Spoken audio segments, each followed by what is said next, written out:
Okay, good morning to all of my dear viewers.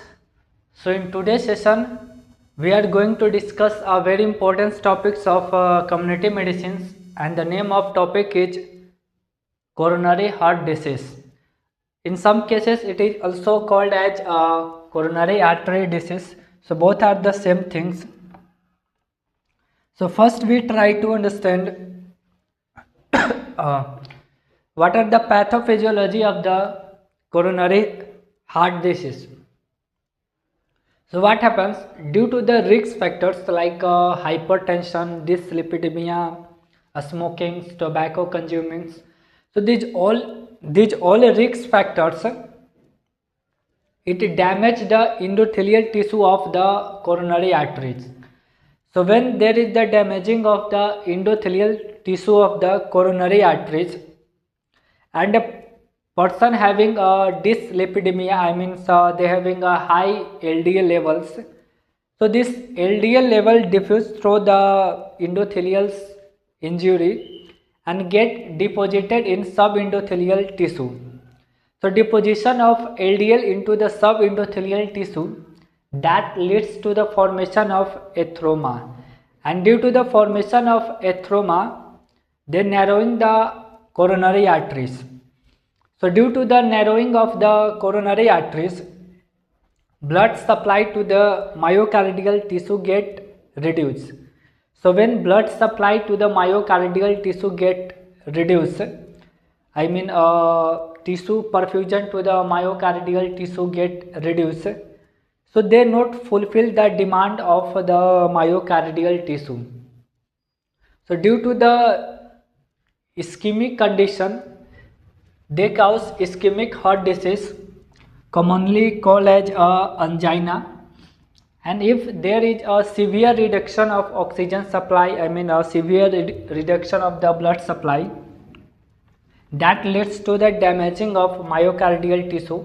We called it as a myocardial infarction.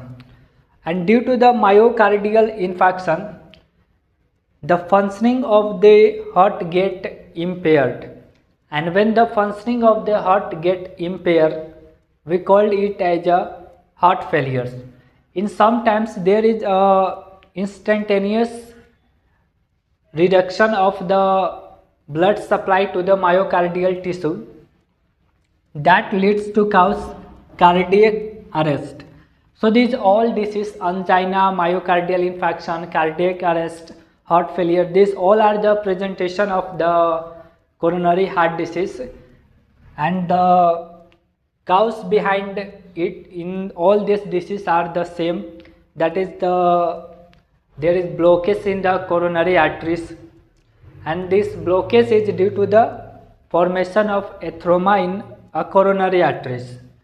So these all are the pathophysiology and the some risk factor of the coronary heart disease. Now we are moved towards the reading section. So what are the things written here? It is the impairment of the heart function. It is the impairment of the heart function due to the inadequate blood supply to the myocardial tissue compared to their needs, and this is because there is the obstruction of the coronary arteries by the formation of atherosclerotic plaque. So what happens? Patient having a dyslipidemia, and due to the hypertension and some other risk factors, there is the endothelial injury, and due to the endothelial injury that leads to the formation of atherosclerotic plaque. And this atherosclerotic plaque, what they do, they narrowing the coronary arteries, I mean the lumen of coronary arteries, and which reduce the blood supply to the myocardial tissue. Okay, so after the discussion of pathophysiology, now we move towards the risk factors. So the common risk factor is the smoking, nicotine, alcohol consumption, hypertension, dyslipidemia, cholesterol level more than 200 milligram per deciliter, diabetes, lack of physical activities, and the family history. So what are the risk factors? The common risk factor is the hypertension, smoking, tobacco consumption, alcohol, having a family history, diabetes. So in all these conditions, finally they responsible for the endothelial injury, and whenever there is the endothelial injury and the person having a dyslipidemia, I mean high cholesterol levels in their blood more than 200 milligram per deciliters, that leads to the formation of atherosclerotic plaque. So after the discussion of risk factors, now we move towards the prevention. So WHO, they develops a strategy for the prevention of this coronary heart disease.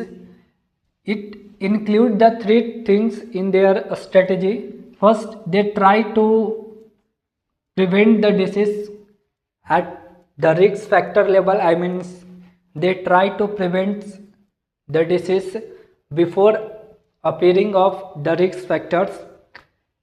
Then after that, they moves toward the secondary prevention. I mean, when the disease is develops in the persons.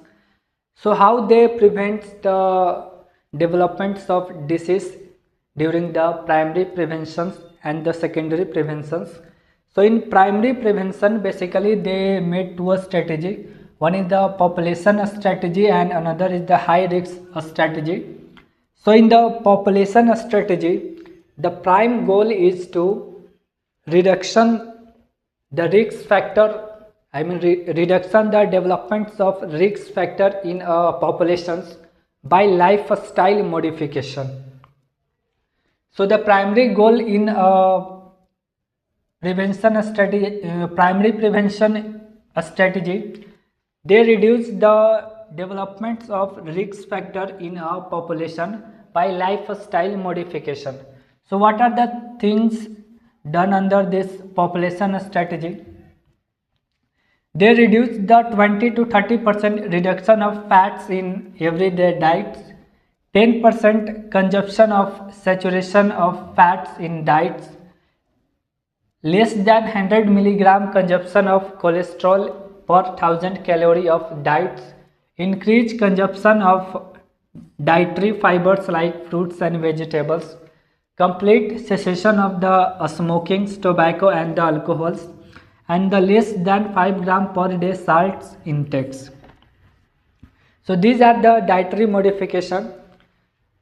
They made a committee and educates the population that you have to consume less than 5 milligram salts in their diets, less than 100 milligram per less than 100 milligram per 1000 of calorie we have to consume cholesterols, and they promote the physical activities and promotes the consumption of the dietary fibers, less than 20 to 30% reduction of fats in every day, and the less than 10% consumption of the saturated fats. So this all over comes under the population strategy. Now after the discussion of population strategy, the next goal is high risk strategy. So in high risk strategy, the primary goal is to identify the high risk populations by a simple test like measuring the blood pressure, measuring the serum cholesterol levels, a person having a diabetes, a person who are smokers, ladies who consuming the oral contraceptive pills. So these all are comes under the high risk criteria.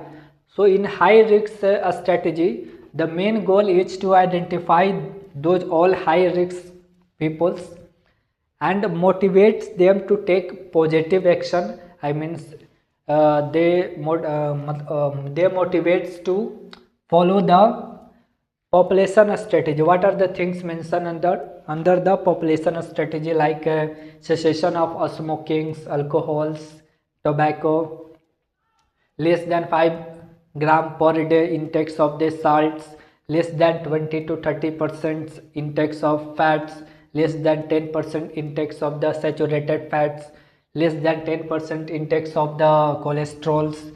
So these all are the things mentioned under the population strategy. They follow by high risk. They follow by the high risk peoples or the person which belongs to the high risk criteria.